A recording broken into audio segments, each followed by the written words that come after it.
وَلَوْ يُعَجِّلُ اللَّهُ لِلنَّاسِ الشَّرَّ اسْتِعْجَالَهُم بِالْخَيْرِ لَقُضِيَ إِلَيْهِمْ أَجَلُهُمْ فَنَذَرُ الَّذِينَ لَا يَرْجُونَ لِقَاءَنَا فِي طُغْيَانِهِمْ يَعْمَهُونَ۔ جس طرح لوگ بھلائی کے معاملے میں جلد بازی کرتے ہیں، اگر اسی طرح اللہ ان کے ساتھ برائی کے معاملے میں بھی جلدی فرمایا کرتے تو ان کی مہلت کبھی کی ختم ہو چکی ہوتی، مگر جو لوگ ہماری ملاقات کا یقین نہیں رکھتے ہیں ہم انہیں چھوڑے رکھتے ہیں کہ وہ اپنی سرکشی میں بھٹکتے رہیں۔ ابو حذیفہ بن مغیرہ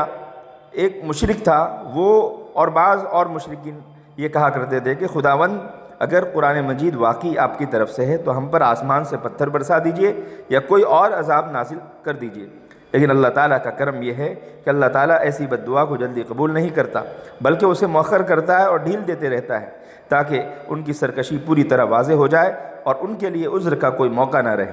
معلوم ہوا کہ اگر گناہوں کی کثرت کے باوجود اللہ تعالیٰ کی طرف سے ڈھیل ہو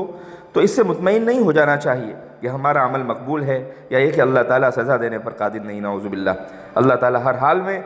ہر وقت اور ہر طرح سے سزا دینے پر قادر ہے، لیکن اللہ تعالیٰ کی حکمت کے مطابق یہ چیز مؤخر ہوتی ہے، اور اللہ تعالیٰ ہم سب کی حفاظت فرمائے، اسی کی دعا کرنی چاہیے۔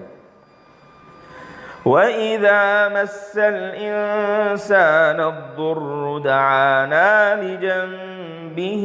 أَوْ قَاعِدًا أَوْ قَائِمًا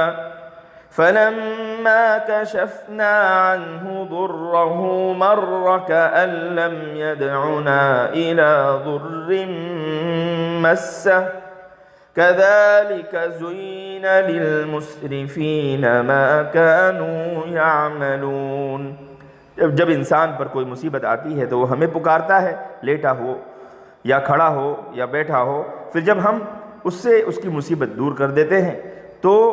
اس طرح رخ پھیر کر گزر جاتا ہے جیسے اس نے ہمیں تکلیف سے دوچار ہونے کے وقت پکارا ہی نہ ہو۔ اسی طرح حد سے گزر جانے والوں کے لیے ان کے کام خوشنما بنا دیے گئے ہیں۔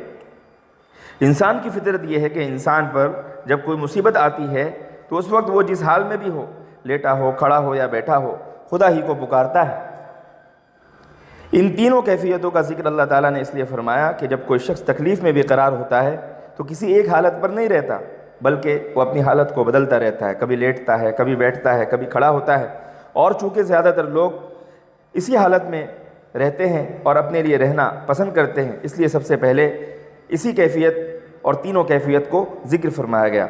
یعنی لیٹنے کی کیفیت سب سے پہلے اللہ تعالیٰ نے بیان فرمائی، چونکہ اکثر و بیشتر لوگ اسی کو پسند کرتے ہیں، اسی لیے اس کیفیت کا ذکر پہلے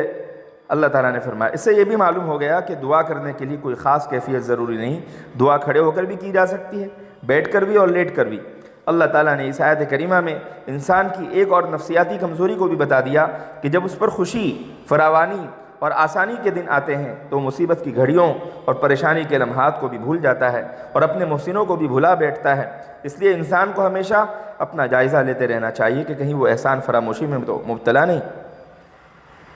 وَلَقَدْ أَهْلَكْنَا الْقُرُونَ مِن قَبْلِكُمْ لَمَّا ظَلَمُوا وَجَاءَتْهُمْ رُسُلُهُم بِالْبَيِّنَاتِ وَمَا كَانُوا لِيُؤْمِنُوا كَذَلِكَ نَجْزِي الْقَوْمَ الْمُجْرِمِينَ۔ اور ہم نے